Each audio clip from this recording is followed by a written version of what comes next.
Hey y'all, I'm John Brooks, a homicide detective with the Kenton Police Department in Ohio. Over the years, I've seen a lot of horrific crimes, but the story my colleagues from Hong Kong recently shared with me is truly shocking in its brutality and treachery. They told me the details of a shocking case that happened in their city in February of last year, and it's enough to make your blood run cold. We're talking about the murder of Abby Choi, a young woman who had everything most people could only dream of. She was only 28 years old, a millionaire, a socialite, and a loving mother of 4 kids. Seemed like she had the perfect life. But despite her status and wealth, Abby remained kind and generous, always trying to help others. Unfortunately, that's exactly what led to her downfall. When I learned about the details of this brutal murder, I was stunned. Abby wasn't just killed in a cruel way, she was tortured, dishonored, and savagely disposed of. And the scariest part, it was done by the people she considered closest to her own family. In China, there's an ancient burial ritual that's only performed in extraordinary cases. According to beliefs, a person's soul always returns home on the 7th day after death to bid farewell to their loved ones. But if someone died suddenly without knowing where they were, like if they were kidnapped, their spirit would get lost too. It wouldn't be able to find its way home. To help a lost soul, the family has to conduct a special ceremony. Otherwise, the spirit will keep wandering the world of the living, suffering until it turns into an evil demon. Sadly, Abby's loved ones had to perform this ritual for her. Because not only was the girl brutally murdered in an unknown place, her body was dismembered and disposed of in such a way that the police couldn't find all the parts. Her desecrated body was cooked and thrown away like some animal, not like a loving daughter, mother, and wife.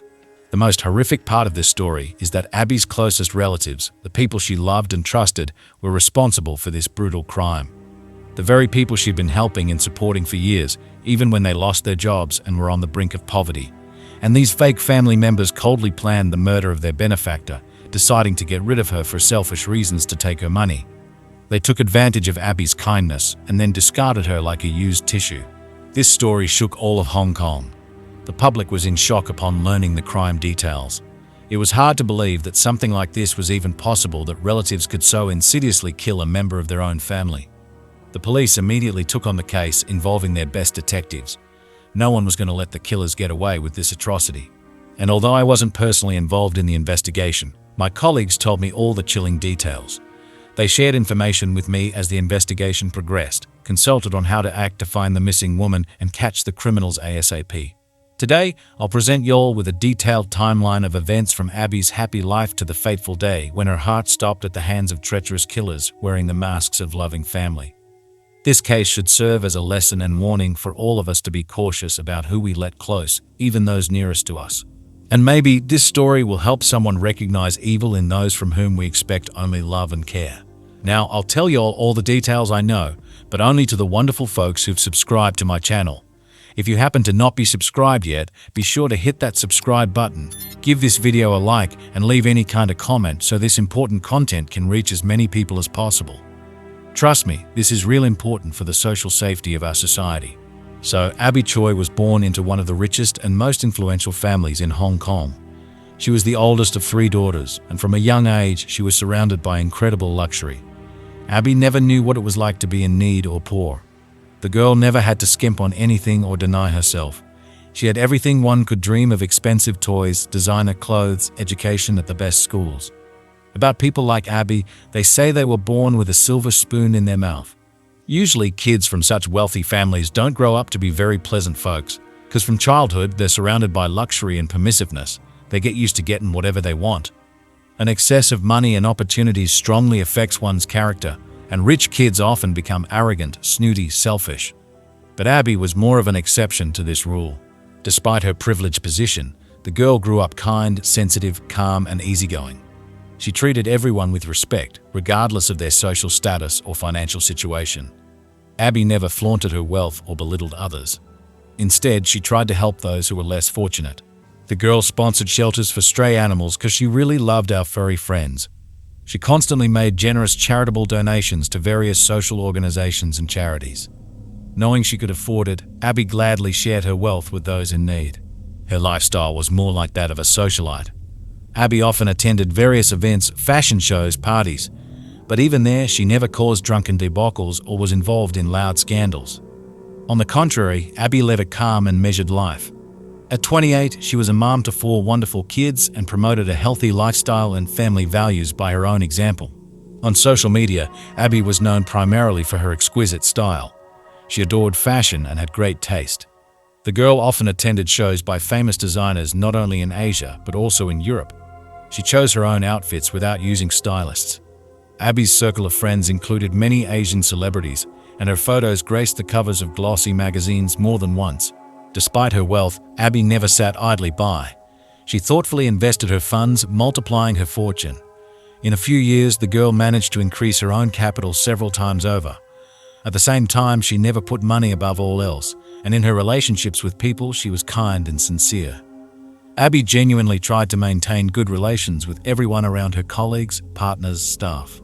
She was a true keeper of her family, and everyone knew it and no one doubted that.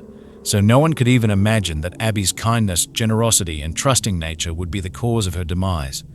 The girl couldn't believe that the loved ones she cherished and helped were capable of hurting her. Unfortunately, she was mistaken.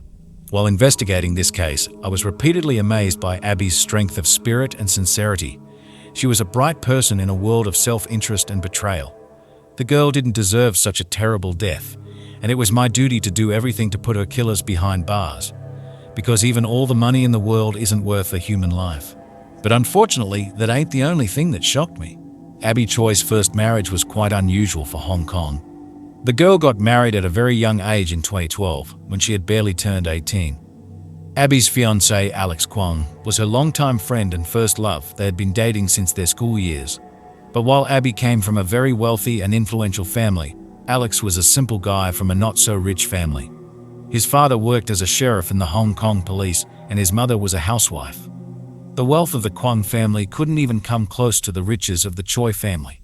Many people called Abby and Alex's marriage a misalliance. In China, it's still very rare for a girl from a rich and noble family to marry a guy from a lower social class. There's even a special term for such unions, zhaojia. Traditionally, it's believed that a marriage between people from completely different strata of society is doomed to a quick collapse, cause the spouses will have 2 different views on life, finances, and family values. Moreover, in such cases, there's always a risk that the poorer husband is marrying the rich girl purely for selfish reasons, seeking to improve his own financial situation. And such relationships, built on inequality and calculation, don't stand the test of time.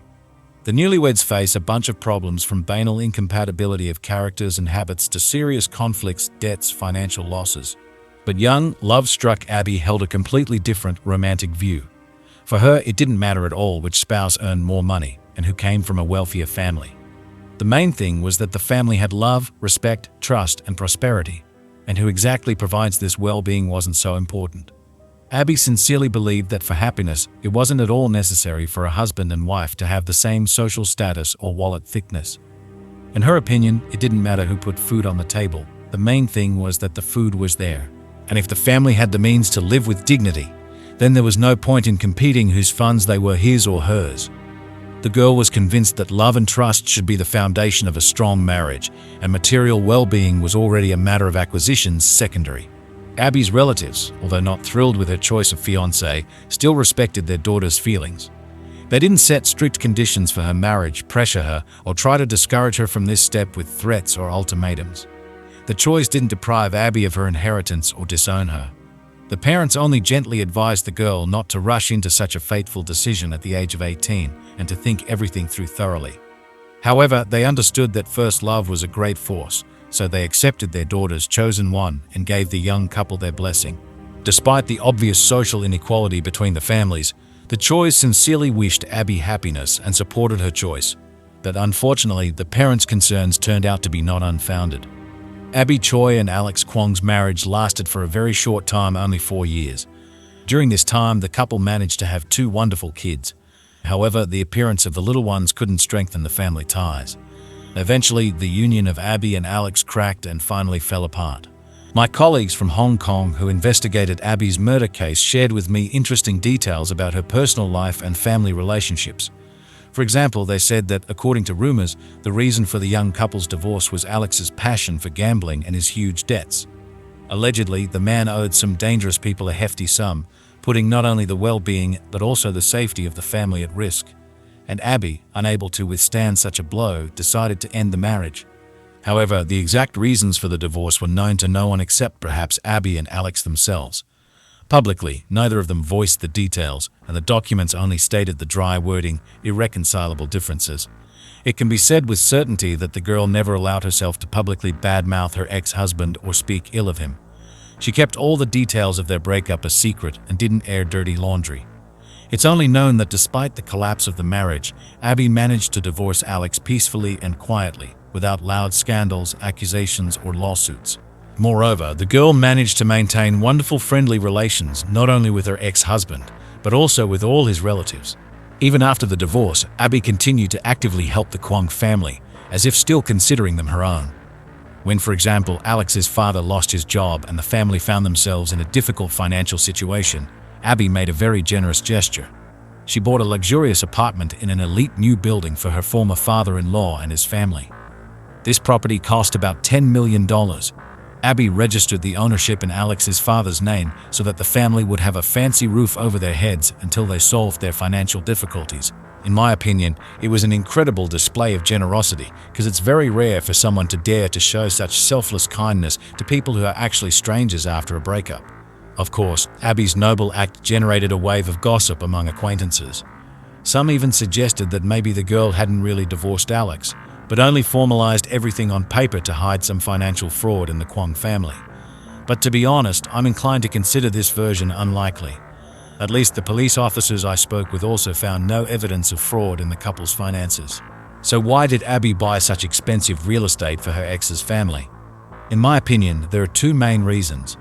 On the one hand, it was indeed a display of incredible generosity, magnanimity, and friendly affection of the girl for Alex's relatives. It seems that despite the ex status, Abby sincerely considered them close people and wanted to help. And on the other hand, the purchase of those apartments was also quite a thoughtful investment. You see, Hong Kong has high taxes on real estate transactions, especially if the buyer has other properties. For example, if you're buying your first apartment, you'll pay a relatively small tax because housing is considered a basic necessity. But if after that you decide to purchase another property, the tax rate will be much higher, because the second and subsequent homes are automatically considered no longer a necessity, but investment holdings. Now, let's recall that Abby already owns several apartments, and if she had registered those luxurious 10 million apartments in her name, she would have had to pay a crazy tax $3 million, that is, 30% of the cost of housing. Can you imagine that kind of money?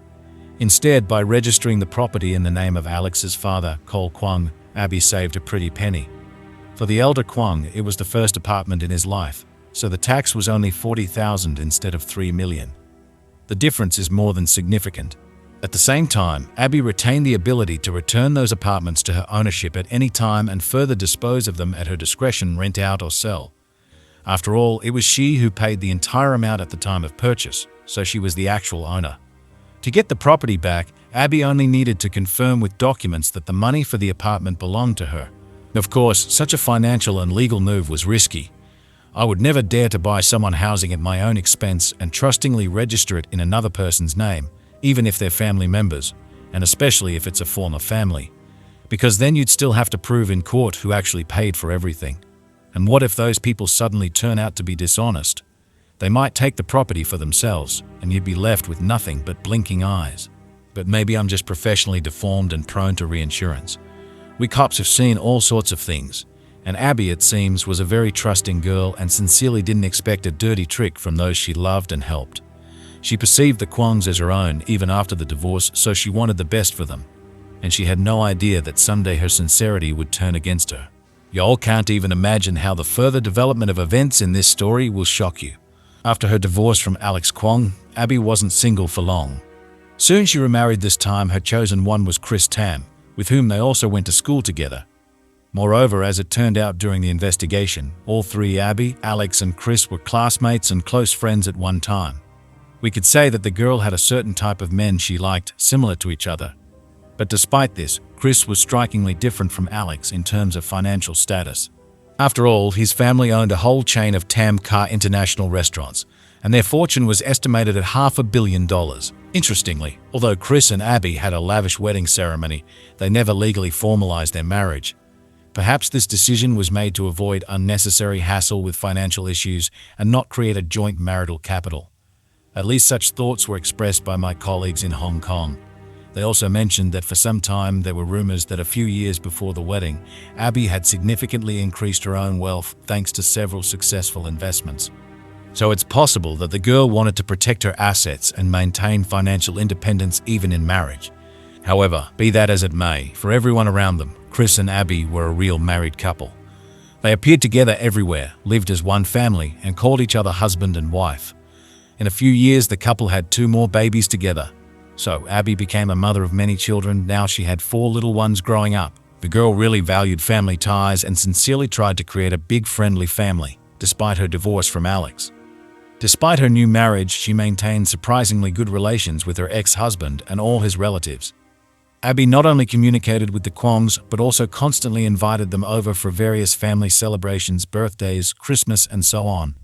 She genuinely wanted warm family ties to be preserved between the children from different marriages and made efforts to that end. Moreover, Chris Tam also surprised everyone with his attitude to this situation. Usually, new husbands don't look very favorably on their wife's close communication with their exes, let alone their relatives. But not Chris. He treated Abby's children from her first marriage as his own, always warmly welcoming them. And he didn't mind at all when Alex Kwong visited. On the contrary, he gladly communicated and was friends with him. In my opinion, such behavior of the couple indicates either incredible generosity of spirit and wisdom or some secret motive. Because, to be honest, in all my years as a police officer, I've seen a lot of divorces.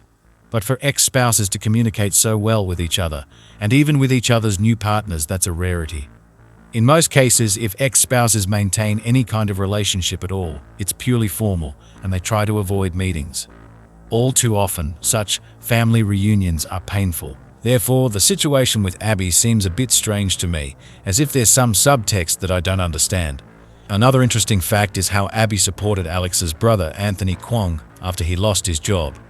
The girl didn't just sympathize with her former relative, but actively helped him financially. When Anthony couldn't find a new job for a long time and was sitting without money, Abby took him on as her personal driver with a fairly high salary.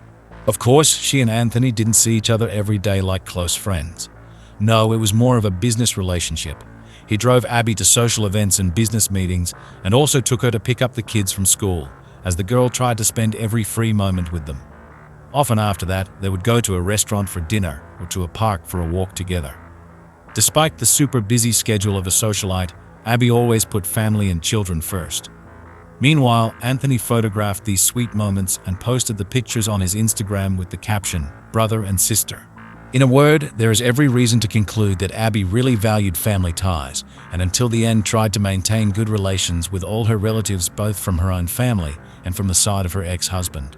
She constantly helped them financially, bailing them out in difficult situations, even when she didn't owe them anything. Rumor has it that Abby even thought about making a will in which she was going to leave part of her property and fortune to the Kwongs. How true this is, I don't know. But it's definitely known that Abby sincerely considered them her family and wanted to support them until the end of her life. So it would seem that in such a situation, everything should turn out for the best. Well, what can go wrong when you're surrounded by only grateful, loving relatives whom you've been helping for so many years? They should simply idolize their wealthy benefactress and carry her in their arms. At least that's how every decent person would act. But unfortunately, not the Kwong family. Knowing the finale of this story, I never cease to be amazed at Abby's short-sightedness and naivety. In her place, I would have kept my former relatives at arm's length. No, make that a cannon shot away, and I certainly wouldn't have let them into my life and made them part of my family in my new marriage. I would have at least made sure that they didn't relax too much from my prosperity and didn't take help for granted. After all, what happens when people are given too much, especially those who don't deserve it? That's right, they take it for granted and stop appreciating it. They start encroaching on more and think that everyone owes them. And when such relatives stop being catered to, they get offended and start taking revenge. Unfortunately, Abby didn't understand this, and she paid dearly for it. She was probably just too bright and sincere a person. She didn't see evil intent in those close to her, didn't expect betrayal and treachery from them. If only she had been more cautious and hadn't blindly trusted those who actually treated her like a cash cow. Then, quite possibly, this story would have ended very differently, and Abby would be alive. But it's not like that. Now it's time for you to learn about the true motives behind this horrible and inhuman case. As sincerely and selflessly as Abby helped her ex-husband's family, she never received any gratitude from them. On the contrary, the Kwong family began to increasingly take the girl's support for granted and even complained that Abby was giving them too little. The appetites of these people grew every year, and they got used to living in grand style at the expense of their wealthy benefactress. The culmination of this situation was the moment when Abby politely asked the Kwongs to find another place to live because she was going to sell the condominium where they had been living for free for the past few years. For the girl, it was a completely logical and necessary step after all. She might have had her own plans for the money, perhaps a profitable business deal or new investments. Moreover, formally, Abby was not obligated to provide housing for her former relatives until the end of her life. But the Kwongs took this news as a real insult and betrayal. Cole Kwong, his wife and sons had become so accustomed to a luxurious life with everything ready-made that even the thought of moving seemed unacceptable to them. They sincerely believed that since Abby had already bought them these fancy apartments, they had the right to live there forever, and the girl had no right to evict them or sell this property at all.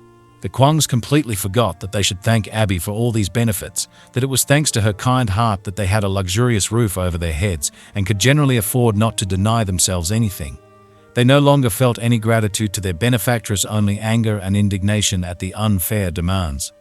After all, in addition to real estate, Abby also regularly transferred considerable sums to their account for daily needs and whims.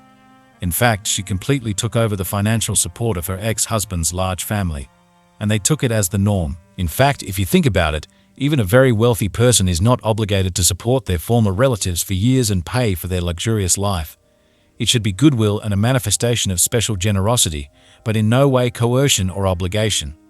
Therefore, Abby had every right to stop her financial support of the Kwongs at any time, which she eventually did after 10 years of such one-sided cooperation.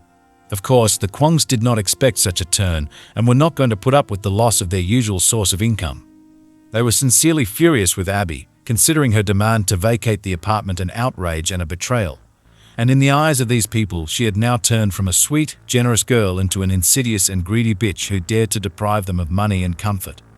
Instead of gratitude, Abby received only hatred and anger from them. Trying to get to the root of this attitude, I then interrogated all the relatives and acquaintances of both Abby herself and the Kwong family. And here's what I managed to find out: these people were not at all the noble victims of the wealthy daughter-in-law's treachery. On the contrary, it was Abby who became a victim of their dishonesty and self-interest. Take Cole Kwong, for example, the father of Alex, Abby's first husband. At first glance, a respectable elderly man, a former police officer in Hong Kong. But then why did he lose his position and was forced to retire? It turns out, not at all because of honorable old age or health problems. No, the reason is much worse and more shameful. He committed an immoral act, abusing his official position. Once, while Cole was still working as a police officer, a young girl who had been a victim of sexual assault turned to him for help. Kwong received her very welcomingly, calmed her down, supported her, and helped her fill out an official statement about the crime. The poor girl believed that she had found a reliable defender and a dedicated professional in him. But suddenly, on the same night, Cole Kwong appeared on the doorstep of her house, and the girl, not sensing the trick, opened the door. Perhaps she thought that the officer needed some additional testimony, or he came to inform her about the detention of her offenders. But all of Kwong's good intentions turned out to be just a sham. In fact, he only pretended to be sympathetic in order to gain the trust of the traumatized girl. And when she let her guard down, Cole mainly took advantage of her vulnerable and defenseless state and simply raped her. For such an inhuman act, any other police officer would have faced severe punishment, public condemnation, and shame. But Kwong got off with only an immediate dismissal and a quiet resignation, without unnecessary publicity. After all, his colleagues from the department hushed up this case, settling everything with the victim in private. Obviously, they offered her some compensation for silence so as not to raise a fuss. And indeed, there was no public scandal then. The authority of the Hong Kong police was more important to the leadership than justice and the rule of law. Therefore, the pervert rapist managed to avoid deserved punishment. But what was his life like after that? And what can you even think about a person capable of such a vile crime? Why, he's worse than any bandit or street thug. Perhaps it was because of this incident that Cole lost his self-respect and could no longer find a worthy place in life. Over the years of service, he had become so accustomed to respect and unquestioning authority that he simply could not imagine himself without it. Kwong believed that as a police officer, he had acquired a special status in society. and therefore now it was very difficult for him to get another job where he would no longer have such power over people. Moreover, Cole also turned out to be incredibly arrogant. Everywhere it seemed to him that they paid too little for a person of his level, or that ordinary employers and ordinary people somehow did not sufficiently honor his person. So he found a way out. He hung all his problems and ambitions on the neck of his youngest son, who married a girl from a very rich family, and he simply began to live at her expense. By the way, Alex Kwong himself also turned out to be a dishonest person. As my sources in Hong Kong reported, at one time he was engaged in a rather sophisticated fraud. The guy insinuated himself into the confidence of wealthy young men and women, pretending to be a lover in order to worm his way into their lives and hearts. And when the victim was happy that they had found love and let their guard down, Alex casually mentioned that he had a great plan on how to quickly double their fortune and become even richer.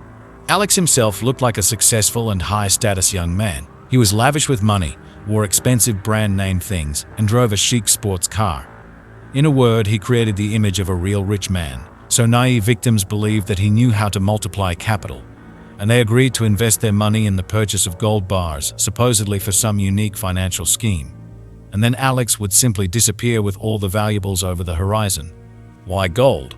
Because unlike cash, gold bars don't have numbers and can't be tracked. Paper banknotes always leave some kind of conditional trail, even if they just lie in a bank account. But gold, if sold, is practically impossible to track, and it's almost impossible to bring the swindler to justice in this case. These were the true faces of the exemplary Kwong family: a an arrogant loser and a cunning swindler fraudster. Plus Cole's wife and their eldest son Anthony, who also turned out to be pretty good actors, pretending to be Abby's sincere friends. And these people took advantage of the poor girl's generosity for years, who naively considered them her family. And when Abby stopped satisfying their whims, they instantly dropped the masks of benevolent relatives. And no longer hiding their true essence, they began to be indignant and demand what was due, inventing ways to punish the guilty. But instead of coming to their senses and starting to earn a living themselves, the Kwongs only got angry with their former breadwinner. They were so used to luxuries and free money that now, risking losing them, they simply hated Abby. And as it turned out later, they were ready to do anything to preserve their usual parasitic way of life, even if it meant simply eliminating the greedy and ungrateful rich woman who dared to take away their free lunch and take all her wealth for themselves. That's the real motive and driving force behind this horrific story. Not offense, not jealousy, not some lofty feelings, but dull greed and self-interest, and a complete lack of humanity in their hearts. And now, dear viewers, hold your breath, because what happened next? It's just shocking. Upon learning that Abby Choi was no longer going to sponsor their carefree life and wanted to sell the apartment where they still lived, the entire Kwong family simply went mad with rage. They were used to luxury and idleness, so even the thought of having to vacate the elite housing and start earning on their own seemed unbearable to them. In their world, Abby had turned from a good fairy into an insidious bitch who dared to deprive them of their usual comfort. These people did not feel any gratitude to their long-term benefactress at all. On the contrary, they were ready to do anything to preserve their usual parasitic way of life. And the Kwongs decided to act to eliminate Abby and take all her wealth for themselves. That way, they would not only punish the greedy girl, but also get rid of the need to work forever. Such an insidious and vile plan matured in the heads of these ungrateful scoundrels. To think through all the details, the Kwongs arranged a real family meeting, and together they decided Abby must die. Cole Kwong, who had previously worked in the police, used all his experience and knowledge to carefully organize this murder. The plan was cunning to take advantage of the fact that Abby's current husband, Chris Tam, was not officially married to her. So in the event of the girl's death, all her property should have passed to her children, not to Chris. And here Alex Kwong, Abby's first husband, came in handy. After all, 2 of the 4 children were from him. Therefore, as their official father, he could dispose of the finances of his minor descendants. Cunning, huh? They thought it all out: kill Abby, take the money, shift suspicions to her current partner, and live carefree on her wealth. Then began the careful preparation. The Kwongs moved out of the condominium that Abby was going to sell, and they rented a completely empty house in a quiet suburb, to which they did not even bother to bring furniture. Cole Kwong periodically appeared there, but behaved extremely unsociably, avoiding any communication with the neighbors. He spent all his time in the house, carefully sealing all the windows with opaque black film. Strange, right?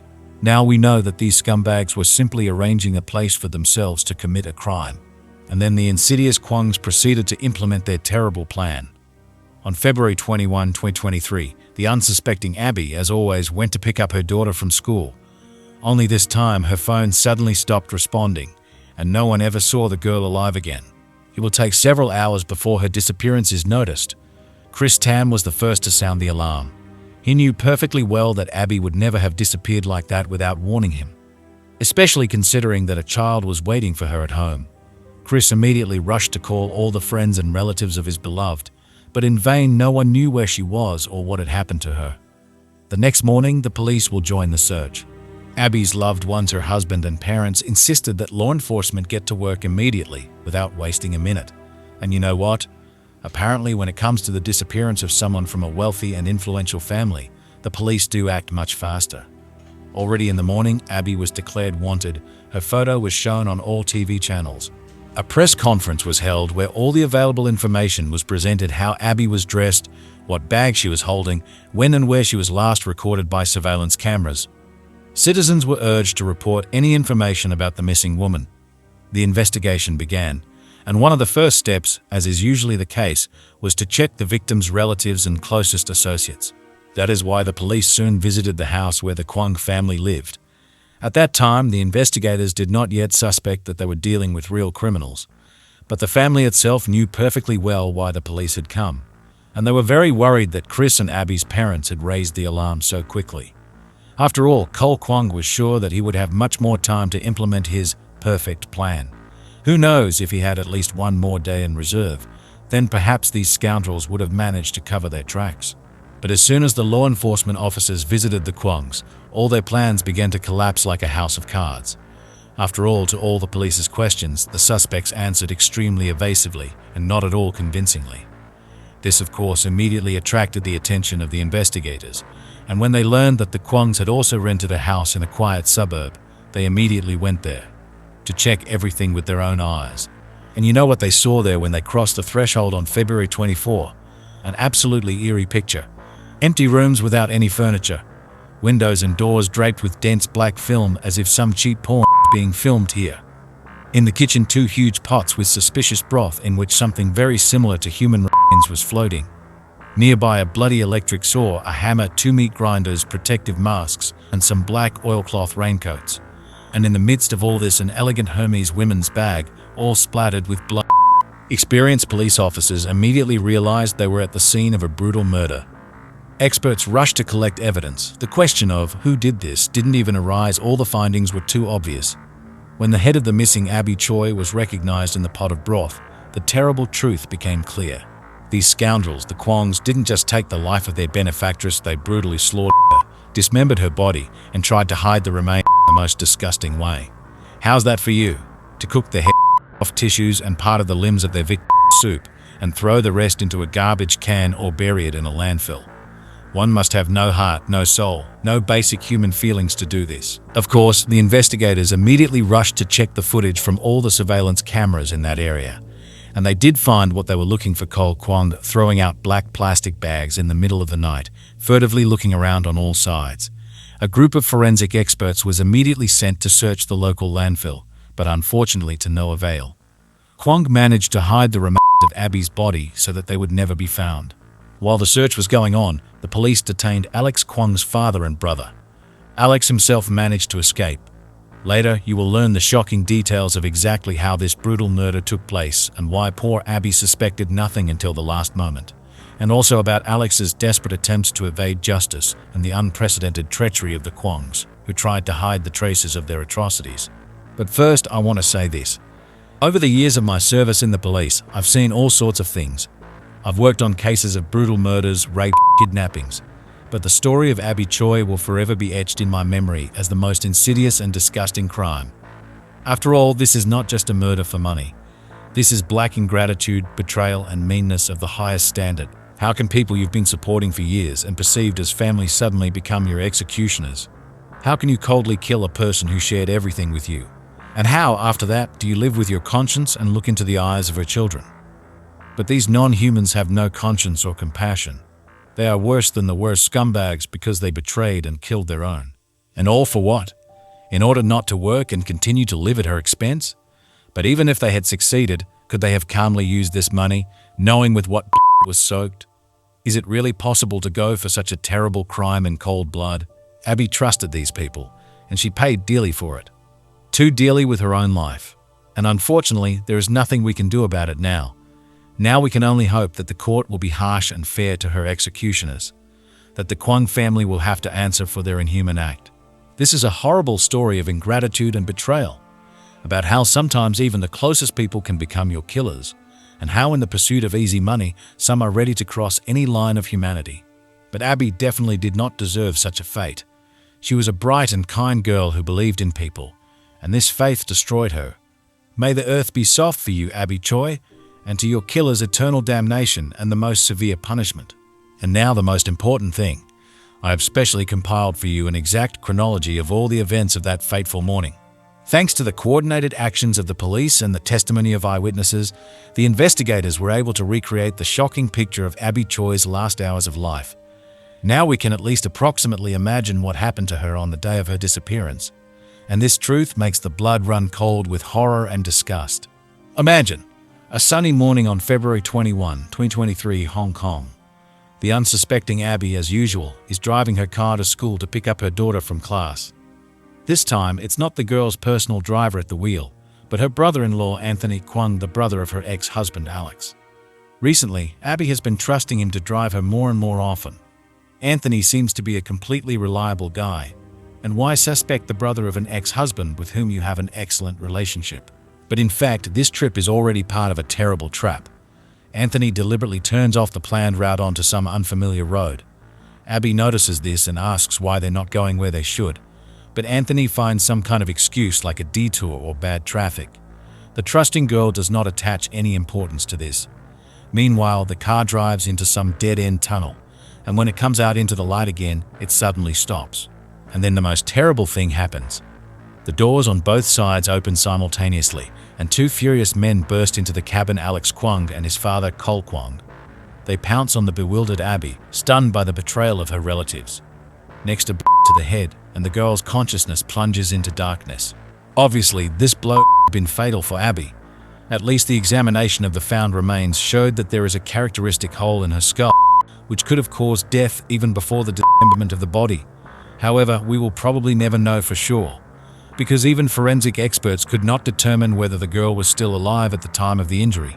Perhaps she was still breathing when the scoundrels began to chop her body into pieces, break her bones, twist her joints. This thought makes me physically sick. Even if we assume that Abby passed out from the blow and never regained consciousness, does it change anything? She still ended up in the hands of scumbags whom she considered close. And these non-humans coldly turned her into mince meat in the literal sense. It's unbearably painful to die at the hands of those you loved. Those you let into your heart and life, whom you trusted endlessly. I can't even imagine what Abby was thinking at that moment when she saw the furious faces of her ex-husband, his father and brother. Did she manage to realize that her relatives had betrayed her? Did she manage to grasp that she was falling into the abyss of non-existence? Or maybe she didn't believe until the end that all this was really happening. The cruelty and treachery of the killers know no bounds. After the deed, Carl and Anthony Kwong returned to the house in the suburbs, which they had prepared in advance for their brutal crime. Alex also arrived there in Abby's stolen car, bringing the remains of her bloody body. Next, even greater horrors. These non-humans dismembered Abby's corpse, separating head, arms and legs. They boiled part of the remains in pots with vegetables like some kind of stew. God, how abnormal do you have to be to think of such a thing? This is not even murder anymore, but cannibalism in its purest form. They threw the rest of the body parts in the trash, wrapped in black bags. After that, the Kwongs carefully cleaned up all traces of the massacre. They wiped off the blood, got rid of the bloody clothes and gloves, and took the murder weapons with them. The scoundrels were certain that they had pulled off the perfect crime. They could not even imagine that thanks to the vigilance of relatives and the ingenuity of the police, everything would be revealed so quickly. Within a few days, law enforcement officers got on the trail of the killers, found the hideout they had prepared, and literally caught them red-handed. Carl and Anthony Kwong were detained on the spot, and only Alex initially managed to escape. Abby's ex-husband was counting on crossing the border on a speedboat and hiding from justice somewhere in Southeast Asia. The police will later find 500,000 Hong Kong dollars in cash and a suitcase of elite watches worth $4 million on him. Obviously, Alex was planning to live in grand style while on the run, but he was not destined to carry out his insidious plan. After all, an unprecedented reward was announced for any information about the whereabouts of the fugitive from the murdered woman's friends, several million Hong Kong dollars. So wherever Alex appeared, people recognized his face from the news and immediately called the police. As soon as another call came in, the capture group rushed to the port of Tung Chun. And just in time, literally a few minutes before the boat with Alex Kwong on board would have set off in an unknown direction. The killer was detained right on the pier, sweaty, frightened, with suitcases of stolen valuables. Finally, he was where he belonged, in the hands of justice. Now all the killers are behind bars. Alex, his father and brother are awaiting trial and hopefully the harshest possible sentence. But even life imprisonment will not bring Abby back to life and will not heal the wounds of her loved ones. Her second husband, Chris Tam, is now raising all 4 orphan children on his own. He devotes all his time to the kids to somehow ease their pain from the loss of their mother. Fortunately, their grandmother was able to take them away from Hong Kong, hide them from the flashes of cameras and sensational headlines in the press. So far, the children do not realize what happened. They don't see the news reports, they don't read the newspapers. But sooner or later, they will have to learn the truth, even if not in all the gory details, and it will be a terrible blow for them. To be honest, what worries me most in this story is the fate of the children. 2 of them are blood relatives of these Kwong scumbags, because the documents show that their biological father is none other than Alex, Abby's ex-husband, and an accomplice in her murder. And the scariest thing is that this scumbag still has all the legal rights to custody of the children. Can you imagine if the scoundrel who killed their mother suddenly wants to get involved in raising these kids, or take them away altogether? The law seems to be on his side after all. Officially, the children are registered to Alex, and Abby didn't have time to formalize her marriage with Chris Tam, the loving stepfather. So from a legal point of view, he has much less chance of keeping the children. This is terribly unfair, but for now, that's how it is. The only hope is that after Alex's guilt is proven in court, he will be deprived of parental rights, although who knows how it will be. The process is still ongoing, the evidence is just being collected, and while the Kwongs are under investigation, albeit in custody, they are still considered only suspects. You know what's so horrible? These non-humans can now claim their victims' property, because the same apartment that Abby bought for Alex's parents is still registered to Cole Kwong. And although Chris and Abby's lawyers have already filed a lawsuit to win back the property, it takes time. The Kwongs, it seems, are not wasting time. They have already tried to sell that property in order to hire the best lawyers for themselves. Can you imagine what tricks the killers are resorting to? They want to whitewash themselves with the money of the victim herself. I hope the court will not allow them to do this, and in general will punish to the fullest severity of the law. As a detective with many years of experience who has seen a lot of human tragedies, I still want to believe in justice, that the most severe retribution should always follow the gravest crimes. And may no money, no cunning lawyers help the non-humans to escape the deserved punishment. I really hope that the court verdict in the Abby Choi case will go down in the history of Hong Kong as one of the harshest, and it will become a lesson to anyone who thinks to harm a defenseless victim for profit. After all, the more brutal and insidious the crime, the harder the punishment should be. And may Abby Choi, for a life given to help others, receive at least posthumous justice. And for all of us, this tragic story will be a reminder. Even the most sincere kindness sometimes turns against us. Unfortunately, we cannot always discern the true essence of people, even those closest to us. It happens that we let into our lives those whom we consider family, and then they cruelly betray us, and it's too late to do anything about it. Of course, we can't tell everyone to stop trusting and helping their relatives. Love, trust, mutual support, this is what the world is based on. And Abby, if she were alive, would probably say the same thing: love your neighbor, act with kindness. But this story has an important lesson. Do not blindly sacrifice yourself, even for the sake of loved ones. It's important to see if they are worthy of your kindness. Otherwise, there is a risk that one day you will give too much to those who do not deserve it. Perhaps even your life. Thank you to everyone who has been with me throughout this difficult story. Thank you for your attention and caring. We will hear more about the Abby Choi case at least until the trial of her killers is over. So I, John Brooks, a detective in the Kenton Homicide Investigation Department, am not saying goodbye to you. We will meet more than once with non-random stories about murders and investigations. If you liked this video, then you can subscribe to the channel, like this video, and write any comment so that as many people as possible see this video. Thank you for watching to this point. Friends, you are the best. Maybe you will like my other videos that will appear somewhere now on your screen. And now take care of yourself, your loved ones, and be careful with those you let into your life. Don't be afraid to love, but make sure that love doesn't turn into blindness. Because by opening our souls too much, we become vulnerable to blows. And if Abby Choi could not avoid this, then let her tragedy teach this wisdom to all of us.